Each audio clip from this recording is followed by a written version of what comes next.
Welcome to my channel Think Happy Be Happy. Story of HATIMTAI. Husn Banu in trouble. One day Husn Banu was sitting in the big picture window of her palace, watching the flowing road below. At that time she saw a saintly old man passing that road along with his many disciples.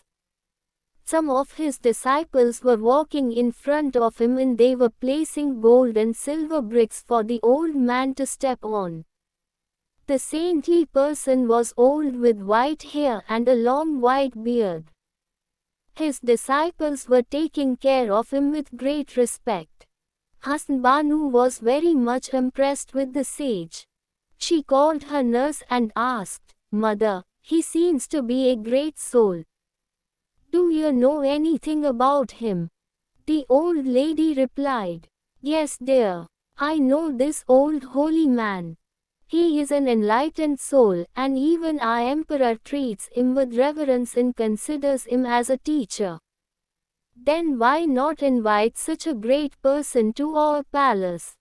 Husn Banu exclaimed, "Please, mother, send someone to cordially bring him and his disciples to our home.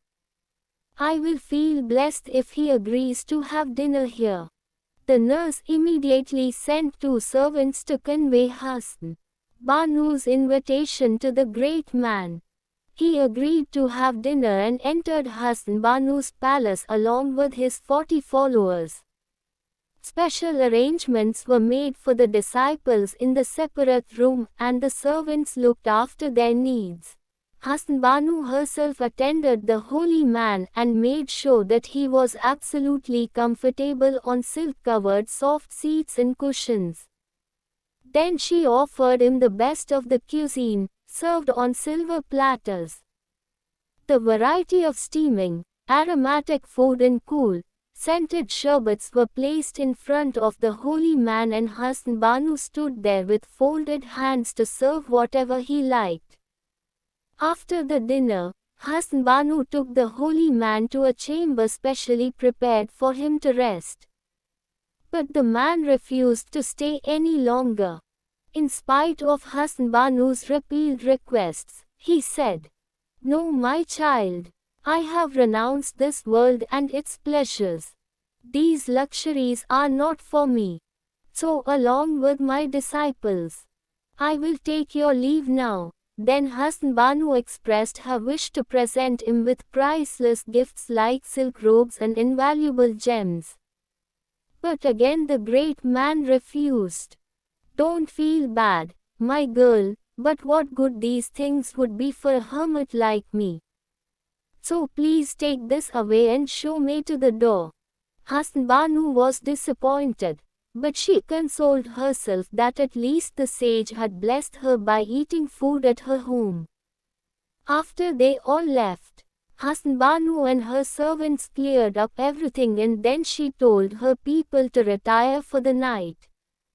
Everyone, even Husn Banu, had worked hard to look after the holy man and his disciples. So all of them were very tired and were soon sound asleep. But something unexpected awaited them. Because, in reality, the holy man was a big thief and the other 40 were not his disciples but his fellow robbers. When Husn Banu had invited them for dinner, they all got a right opportunity to observe each and everything in that house. Now they knew where the valuables were kept and where the doors, windows and passages of the house were placed. So it became very easy for them to sneak in quietly at night and gather all the loot. The tired servants and Husn Banu were deep asleep. But some of the servants did hear the movements and woke up with a start. They tried to drive the thieves away. But the thieves were more in number and they easily overpowered the servants. Many of the servants were injured in the fight. Husn Banu woke up suddenly by all the commotion. Along with her old nurse, she rushed out of her chamber to see what the matter was. By then, the thieves had collected all the loot and were leaving her palace. With a great shock, Husn Banu recognized the chief of the thieves as the same holy old man. She couldn't believe what she had seen just then. But at that time she just kept all her thoughts aside and went to help her injured servants. Early next morning, Husn Banu rushed to the emperor with this horrible news. "Oh great emperor," she said between her sobs. "How could this happen in your kingdom? Last night I was robbed of all my possessions." The emperor immediately rose to his feet and roared, "Who dared to do this? Don't worry, my child, the thief would be caught and punished severely. I have seen them. Oh Jahapana," she added, "you wouldn't believe this, but the holy man, who walks on the bricks of gold and silver and whom you consider as the enlightened teacher, stole everything from my palace last night." Then she tried to tell everything that had happened, right from her invitation for dinner to the time the thieves left after injuring her servants. But the emperor wasn't ready to listen. He didn't allow her to say anything. "You don't know whom you are talking about," he said. "You are badly mistaken. You must have seen someone else." "O king, I am not mistaken," Husn Banu continued earnestly.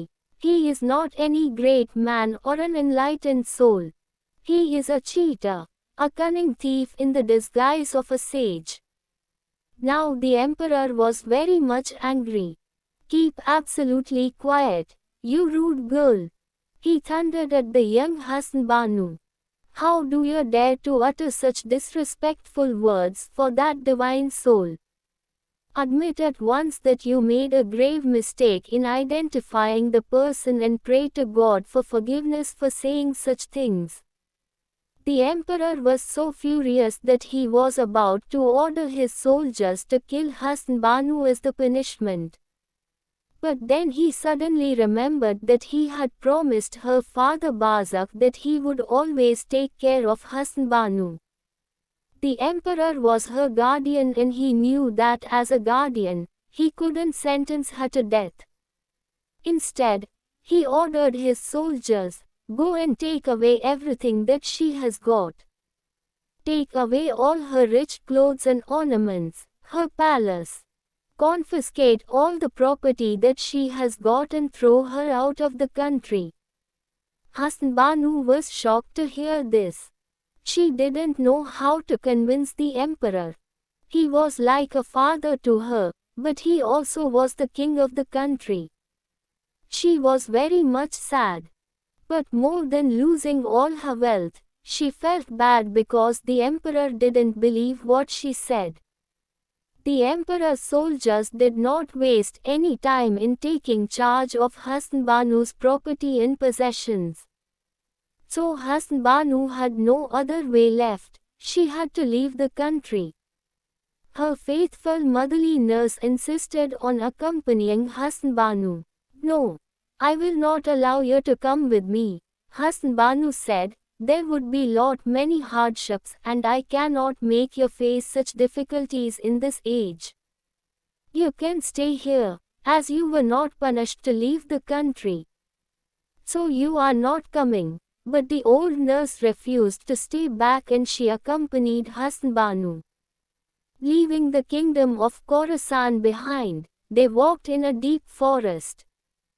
Both of them walked on and on to find some suitable place to spend the night. The darkness was gathering very fast and everywhere around them they found only huge trees and dense green overgrowth. As the night approached, the movements and the sounds of the wild animals prowling around could be heard.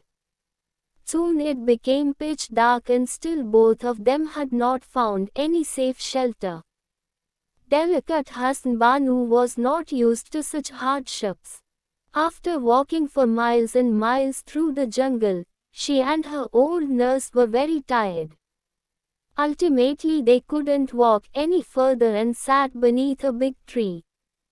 Slowly Husn Banu reclined and then laid down there. She was so tired that within seconds she fell into a deeper sleep. Like, comment, share, subscribe and press the bell icon and never miss another update.